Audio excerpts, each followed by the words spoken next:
I don't think I've introduced you guys yet to a new palette in my collection. I bought this one on Mercari, where I buy almost everything, and I was just really excited because I've been wanting this palette for a while, and it finally showed up.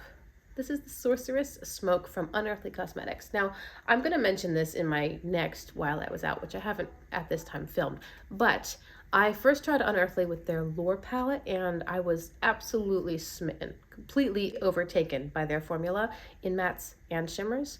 I think it's my new favorite. Honestly, I think that as far as both formulas coming together and creating looks, Unearthly might be my number one. It's pretty high. Anyway, I loved the formula so much of the Lure palette that I ended up picking up Sorceress Smoke. Now, I will say, usually I don't care for Unearthly's theming. They have a very specific aesthetic, and I'm not into that. However, the Lure palette didn't bother me because it's based on folklore. I don't love the packaging. There's a picture of Medusa on the front, but that's just gonna scare my kids. I don't find it morally objectionable. And then Sorceress Smoke, don't love the title, but it's okay. I think it's fine. The packaging and all of the shade names and everything, I get it. It's a little bit spooky and whatever, but I don't have a major problem with this theme either. There aren't too many Unearthly palettes that I can say that about, but I love the color story of this, especially as I enter, I might say, my neutral era. I'm finally to the point where I really appreciate and even enjoy wearing neutrals more than I ever have before. And this palette is just a neutral dream. It's got cool tones, warm tones, and like earthy tones. It's got a lot of light shimmers, one or two dark shimmers, and the formula is outstanding. So I have used this at least once or twice. Those looks will be featured in my next While I Was Out. I'm going to play with it again today, but I'm also going to pair it with a purple because I have my palette pulling the Lure palette from Blend Bunny, not folklore, but more like sirens luring sailors. And this is my shade now, Seductress. This is a palette pulling project. It's like Notepad Left Behind, I think, except I use the shades in consecutive order. So yesterday I used this one, now I'm on to this one. I'm going to pair that with the Sorceress Smoke palette, and it's going to be pretty. I think it's going to be pretty. I've already primed my eyes with Glam Light icing primer. Everything I use is linked in the description box. You guys will have to excuse my sniffling. My allergies are off the charts lately. They're just completely bonkers. I am literally sneezing myself off of my feet today. I might avoid mascara because I don't trust myself to hold my eyes open long enough so that it won't get smeared while it dries. I've got an e.l.f. brush into Seductress, and I'm going to lay this, per usual, in my outer corner. I'm not sure which direction I'm going to go with this, but I think I want to pair it with the darkest shimmer in the palette right here. So obviously I have to deepen it from here. Maybe this will be my blending out shade. Maybe in that case, not just my outer corner, but I'll carry it through the full crease. Yesterday I filmed a video talking about some medical stuff in the family, and it wasn't very upbeat. Today's video, you know, there's just a lot going on. So today's video I don't think is going to be as sad, but I'm also talking about, in this case, my husband's grandfather is dying, and it's not sad in the same way because he's 93. He's lived a long, full, wonderful, very blessed life. He's met his great-grandchild, and he's lived a good long time. One of my grandfathers died before I was born. He died the year that I was born. And the other grandfather died when I was a little kid, and I only met him once or twice. He lived in a different state and not a very social man. And then my grandmother, after she was widowed, she eventually married again, and the man that she married was like a grandfather to us. He was a wonderful man, but again, we only saw them maybe once or twice a year. My husband's grandfather, Poppop, I've been in the family for about 15 years. Like, we lived close to them for much of that time, and Poppop has always just been a grandfather to me. He is a wonderful man, very loving, huge emphasis on family, and he's just an old farm boy.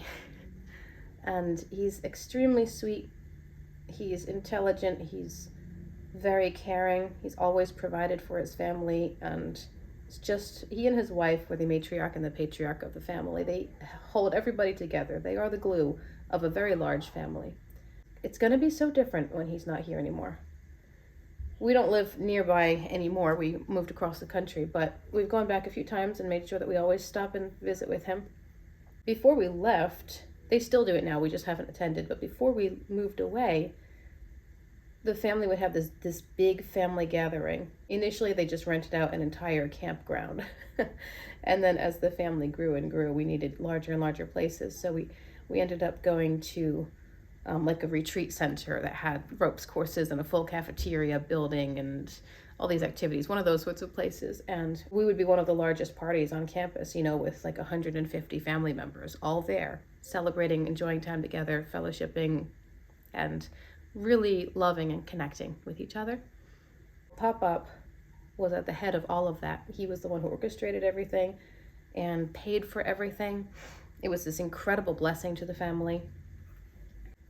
Okay, now I'm gonna take Soot from Sorceress Smoke and deepen this.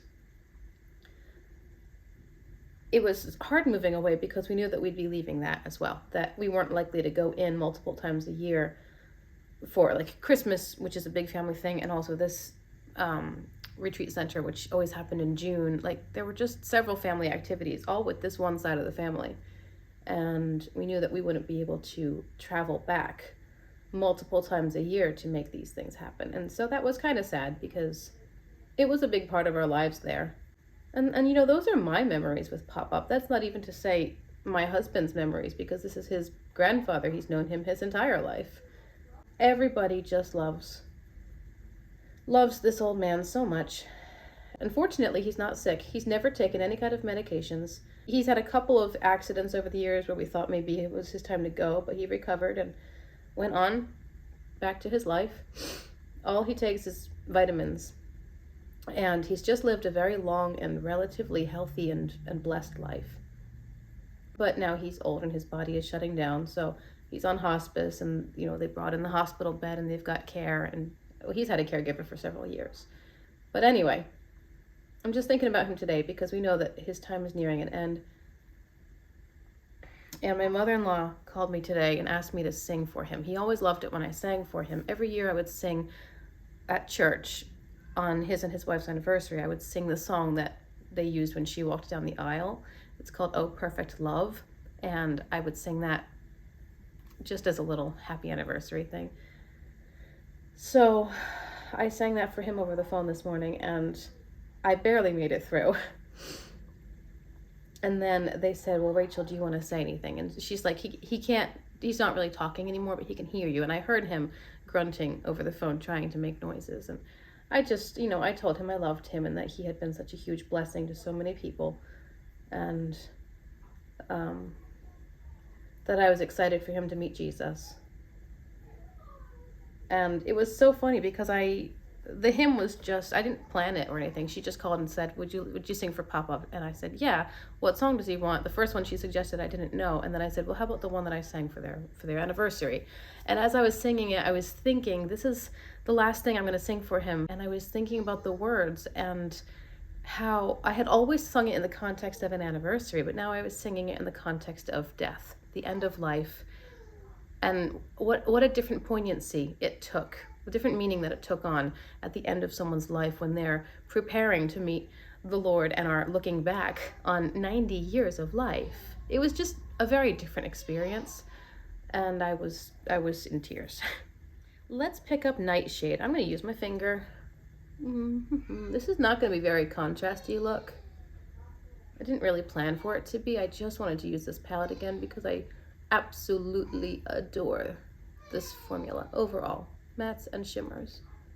This is probably the least sparkly shimmer in the palette, but it's still pretty sparkly.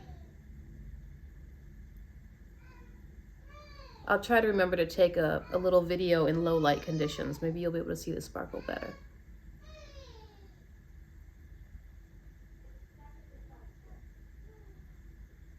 I'm taking the same colors and putting them onto the lower lash line as well. So starting with the purple, and then I'll go into the black matte. I don't think I'll do the shimmer on the lower lash line, just the mattes. Anyway, so I sang for Poppop this morning, and I told him how much I appreciated and loved him. And I forgot to say, but later texted my mother-in-law asking her to tell him that he's really the only like close grandfather I've ever known. And it's been such a joy to be part of his family. He really is leaving behind a legacy. Caring, sweet, lovely people. And a lot of that is due to Poppop and his hard work and his dedication to old-fashioned family values.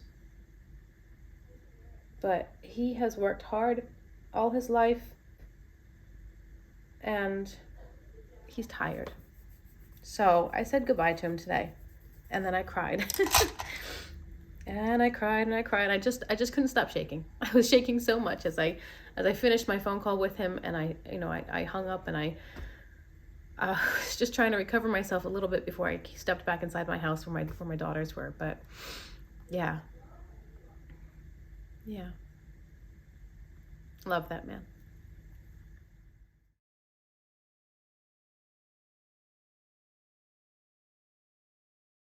I've got transfixed on this brush, and I'm putting it right here. Oh, did you see this? Oh, gracious, that's lovely.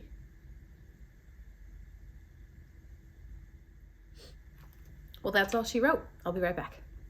I did risk putting on mascara, so wish me luck. The moment I started touching my eyelashes, I felt the sneeze building up in my sinuses. I'm like, no. Oh my goodness. Okay, in my waterline I have a deep purple from ColourPop. It's actually like a pinky purple, the same shade as this purple matte blended out into, so it matched really nicely. I don't remember for sure what it's called because the writing has all worn off, but I think it's Plum Smash.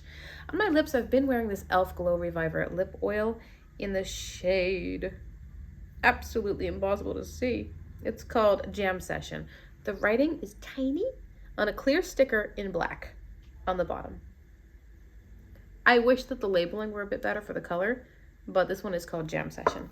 I have the Matchmaker blush from ColourPop on and some purple highlighter, this one, from my ABH Aurora Glow kit. And that's everything. That's the whole look. I'd love to hear your thoughts, of course. I think it's beautiful. I think that these two palettes actually paired together really prettily, really nicely, and I'm just completely in love with this formula.